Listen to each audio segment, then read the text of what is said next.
Today, I'm going to show you how I take fresh celery, cilantro, and cherry tomatoes straight from the garden and turn them into long-lasting pantry staples. And the best part, we don't need a dehydrator, just a regular oven or a convection oven.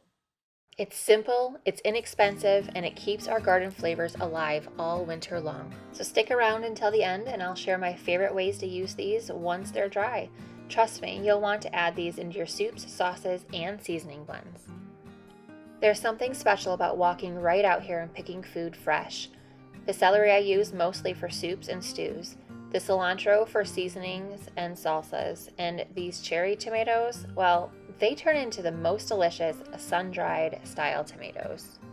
This celery is so crisp and green. This is honestly one of my favorite parts of homesteading. It's stepping outside and harvesting something we grew ourselves.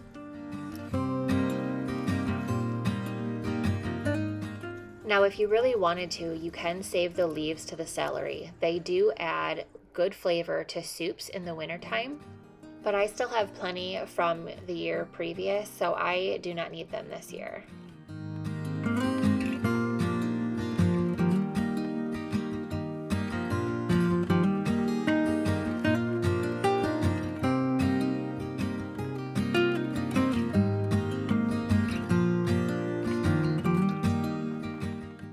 These cherry tomatoes, honestly, in my opinion, make the best sun-dried tomatoes.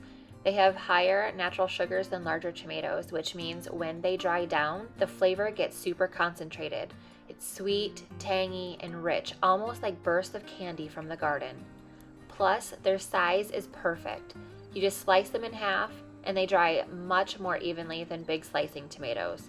And once they're done, you'll see why I reach for these over anything else when I want a classic sun-dried flavor.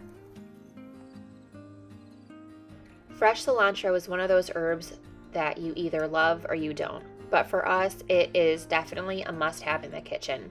Straight from the garden, the flavor is so much brighter and cleaner than anything you'll find at the store. The thing about cilantro, though, is that it doesn't last long once it's picked. It wilts quickly in the fridge, and that's why drying is such a game changer.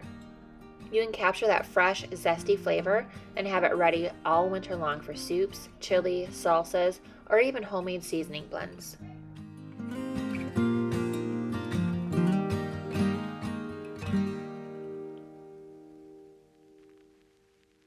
Now, before we even start laying anything out, I like to get the oven ready. I set mine to the very lowest temperature, which is 175 degrees. That's perfect for gently drying without cooking the food. I also use the convection setting on my oven, which means that the fan runs and it keeps the air moving, which is kind of like a dehydrator. Now, if your oven doesn't have a convection setting, don't worry, you can still do this. Just crack the oven door slightly and roll up a dish towel and tucking it in, and that works great. It lets the extra moisture escape, and the only difference is that it takes a little bit longer for things to fully dry. Now, I always line my baking sheets with parchment paper before I start, and there are a few reasons for this.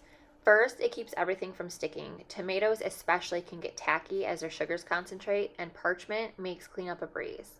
Second, it helps with airflow. It helps keep the produce lifted just slightly off the metal so it dries more evenly without the bottoms getting too dark. And third, it just makes transferring everything easier. Once your celery, cilantro, or tomatoes are fully dried, you can lift the parchment right off and slide them into the jars without losing little pieces along the way. Now, with dehydrating tomatoes in the oven, I found that it typically takes between 5 and 8 hours. And again, I just slice the cherry tomatoes in half and put the skin side down, so it helps the moisture come out and they dry evenly. Now, I prefer my tomatoes to be more towards the 8-hour range because I do prefer them to be a little bit more crisp. Now, for fresh cilantro, I like to rinse it off and then pat it dry, and then I just chop it up into smaller pieces before I go ahead and spread it on a baking sheet. Now, dehydrating cilantro in the oven I found typically takes about 3 to 4 hours, and I just check on it every now and then just to make sure that it's getting crisp, and when it is crisp, then it is done and ready to be cooled down. Once the cilantro is completely dried and cooled, I like to go through it and pick out any possible stems. I like to stick to the leaves, so any stem I pull aside. Once I pull out any of the larger stems, then it's ready to go in the jar. So I just like to press it down in the jar. It kind of crushes it a little bit, and it's ready to store for the season.